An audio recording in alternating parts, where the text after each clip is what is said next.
Les pâtes les plus rapides et les plus délicieuses sont préparées en exactement 5 minutes avec une sauce incroyablement addictive. C'est très rapide et délicieux et son goût est inoubliable. J'ai 400 g de pâtes, soit un sac de pâtes. Je les mets dans de l'eau salée et je les fais bouillir. Je les laisse cuire jusqu'à ce que la sauce soit prête. Cela ne prendra pas exactement 5 minutes. Dans une poêle sur le feu, je mets un morceau de beurre et j'y ajoute 2 grosses cuillères d'huile.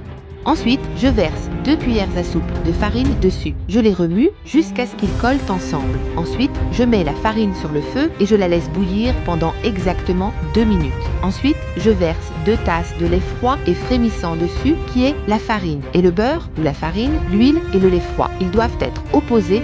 Soit je laisse refroidir complètement le bouillon et j'y ajoute du lait chaud, comme je vous l'ai appris dans la sauce béchamel. Mais ici je mets du lait froid, une cuillère à café de sel, une cuillère à café de poivre blanc ou noir, une cuillère à café de paprika, une demi-cuillère à café de poudre d'ail et une autre épice que j'ajouterai au bout d'un moment. Je remue et je laisse le mélange mijoter doucement, via smooth away. Je le fais réduire un peu, je le laisse bouillir pendant une ébullition, puis j'ajoute une tasse de cheddar. Regardez, le cheddar est l'ingrédient principal de cette recette. Vous pouvez changer le fromage, mais le goût sera différent. Vous pouvez mettre n'importe quel autre type de fromage, mais le goût changera.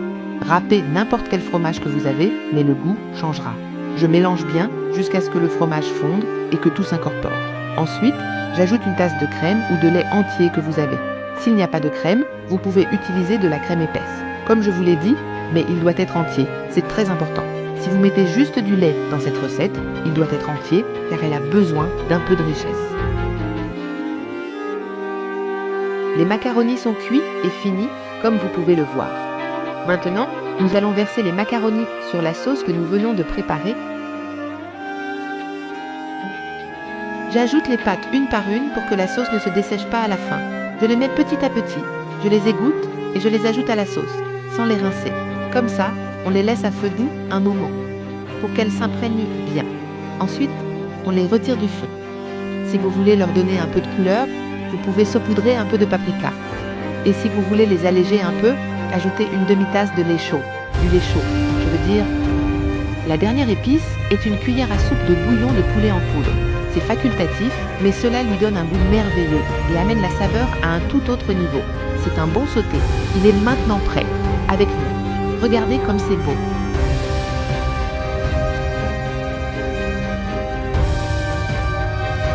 Ici, j'ai allégé la sauce avec un peu de lait, donc la couleur va s'éclaircir un peu. Je l'ai allégée parce que la sauce, cette teint, épaissit avec le temps, donc vous pouvez l'ajuster comme vous le souhaitez, comme je vous l'ai dit. Et voilà, c'est prêt. Bien sûr, ce sont des pâtes que les enfants adorent, même. Ceux de 25 ans, il n'y a pas de problème. Personne ne peut résister à ça. C'est vraiment délicieux et il n'y a pas de débat là-dessus. Voilà, j'espère que la vidéo vous a plu. N'oubliez pas d'essayer les recettes que vous aimez et de partager vos réalisations dans mon groupe sur Facebook. J'espère vous revoir la prochaine fois dans une nouvelle vidéo.